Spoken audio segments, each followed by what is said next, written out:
the assistant coach of the year. You got Vic Fangio, Brian Flores, Vance Joseph, Clint Kubiak, and Josh McDaniels. BC, you're up first. Well, I mean, obviously, we're all here saying F the bird, so we're not going Vic Fangio at all. That collapse was tragic. Gosh, again, once you get past the first two candidates in the descending order, it's a tough one for sure because the Patriots offense has been uber efficient this year. Same thing with Seattle, and plus their offense has just been dynamite. So it's like, what do you do there? And then it's the no-fly zone 2.0 up in Denver again. So it's like I don't know as much. Again, my heart wants to pick offense. I love Clint Kubiak. Also, my buddy Michael is a huge Seahawks fan. He would rip me up and down for not picking him. He's already going to rip me up and down for not picking Mike McDonald as the coach of the year. But I'm gonna go with Vance Joseph because the offense has not been very good this year. Bo Nix has. I don't know what's going on with him. I was gonna say, right? You'll have a lot more to say than I. You'll have a lot more to say about it than I will. But just the fact that they have been doing a Herculean carry job, and having the number one seed in the AFC, and they're gonna have their hands full with this game with a backup quarterback going in as your starter. I gotta tip it to Vance Joseph. I think he's the assistant coach of the year by far with that no-fly defense again. Yeah, I would pick Vance Joseph out of this, but I'm going to actually go with what you were talking about before. I'm going to go with Clint. I really liked what the Seahawks did this year. I'm going to go Clint Kubiak. And just Sam Darnold looked great this year. But I think that Vance Joseph 1,000% deserves it if Clint doesn't get it. Ryan, you going against your own squad or what? Oh no! We know exactly where this is going.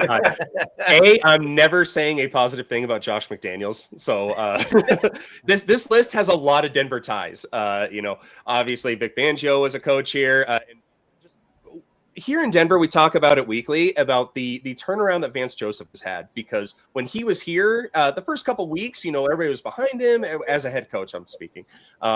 And then we ran him out of town. He was horrible. He was not a good head coach.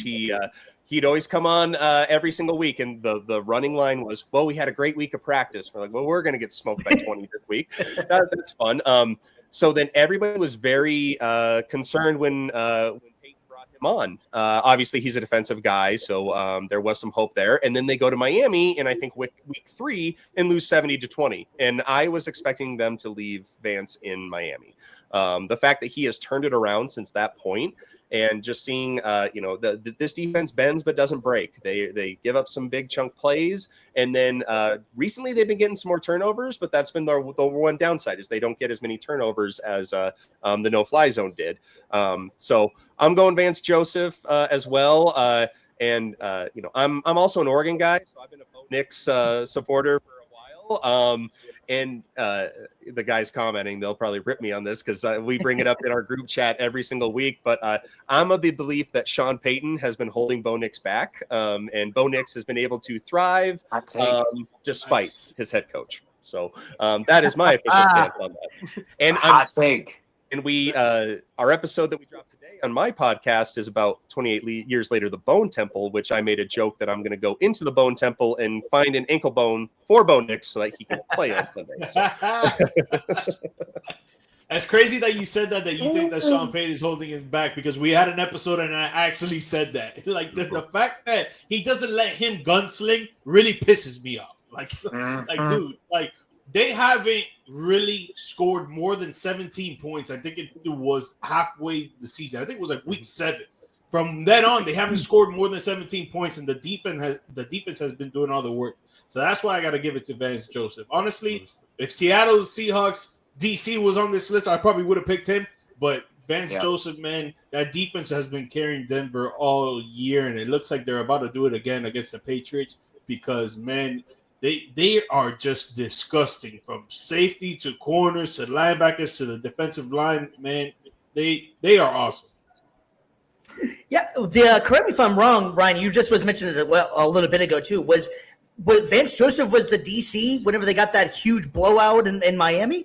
Yep. Wow, I did not realize that was Vance Joseph. I didn't realize. I remember the game. I just didn't realize that was Vance Joseph as well. You're right. He's made a hell of a turnaround since that point. Yeah. Talk radio was really fun that Monday. And I was I was like, because I think in that game, Miami, they were gonna go for a field goal, and then they just decided to kneel it or something. I'm like, no, go for the record. We want you to That's get the right. record on this. Yeah, They did.